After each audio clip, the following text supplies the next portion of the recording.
আসসালামু আলাইকুম ভাই, আমাদের এখন টান অনুষ্ঠিত হচ্ছে। দেখেন ডিজিটাল পদ্ধতিতে টান হবে। 14 জনের টান, অলরেডি 8 জন পাইছে আর 8 জন বাকি আছে। এখন উঠাবো কে? হ্যাঁ? ওটাও একটা ওটাও। এমনি ঢাল লাগে ঢাল। একটা দুটো একটা। হ্যাঁ যাবে। একটা জীবন অনলি এক পিস। দেখা যাক পাতল করো।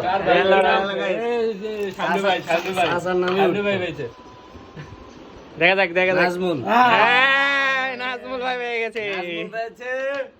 কোথায় কোথায়? সম্মানিত। আর এই যে বাকিগুলো ধরো। ওই সামনের মাসে এগুলি। হ্যাঁ এটা ছুঁয়ে দাও তাহলে। 1 2 3 4 5 6 7 8 9 10 11 12 13 13,000 2 4 6 8 9 10 এই 14,000 টান গাইস। এই টানগুলো পেয়ে গেল নাজমুল চাচা। টাকা খালি টাকা।